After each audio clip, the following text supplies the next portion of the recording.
So refrigerant recovery, two cars side by side, and this is a rare sight to see in San Francisco.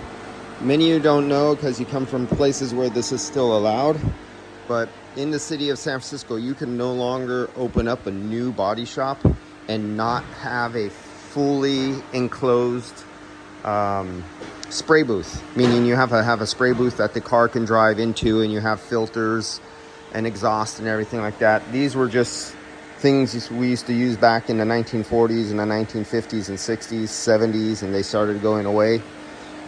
Tiny little shop, really small, and there's very few left like this in San Francisco.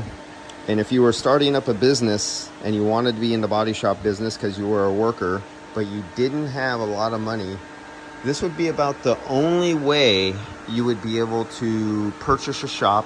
The young man who purchased this shop used to be one of the workers a long time ago in this shop. It's changed names.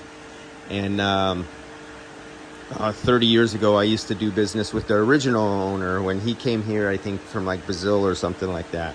And he bought this shop from another owner who originally opened this little tiny shop. Nowadays, what people don't understand, there's a moratorium. You can't open up any usually.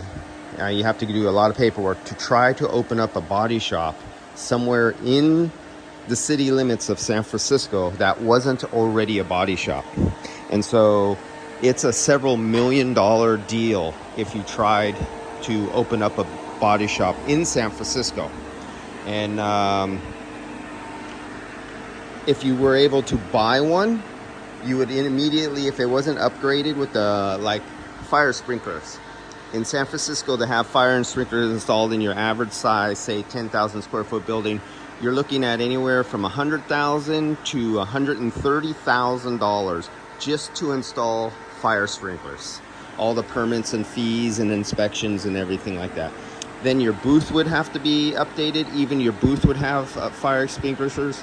You're no longer to have rooms like this for your paint, where it's just a little plain room, simple. It has to be a fire airtight room with exhaust on it and everything like that. You're going to spend another $30,000 to $60,000 on a vented, fireproof, explosion-proof, fire sprinklers, everything like that on your new body shop if you were going to start from brand new. And then the booth, you got another $150,000 to $200,000 for a heated spray booth. All these things add up, and the permits and the fees. So for a new young guy trying to start out in the body business, he's worked 5 years, 10 years for something. He says, okay, I saved up $100,000 or $150,000 to start my own business. He would never have a chance to purchase a building or even rent a building and get it converted over to body shop if it was just an empty van. That would never happen. Only little tiny small businesses that are still in existence like this today are the only way that a young guy has a chance to have a body business. And some automotive shops, even automotive shops are very limited.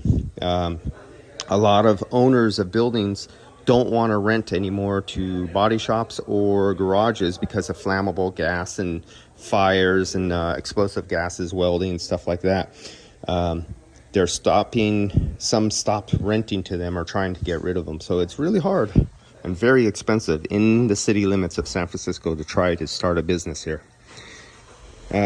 Talking about starting a business, some of the little businesses I've seen start like this, some guys who didn't have a lot of money, instead of buying a house, they saved up their money and they actually bought the building, or they rented and actually lived inside the body shop or the automotive shop with their family and kids and grew up there several years until they made enough money in the business to purchase a house and then move outside of it, instead of the other way around. All your money goes into the house, payments, insurance, mortgage, and you have no money for the business. They go the other way. Move the family into the business and then make money because you're living there and you don't have a mortgage payment. Your mortgage payment is the commercial property that you're purchasing. And then after a few years, you make the money. Now it's easy to buy a house instead of the other way around. Just options, what some people have to do to get a business. All right, guys, catch you later. Just thought to show you a very small place that almost don't exist anymore.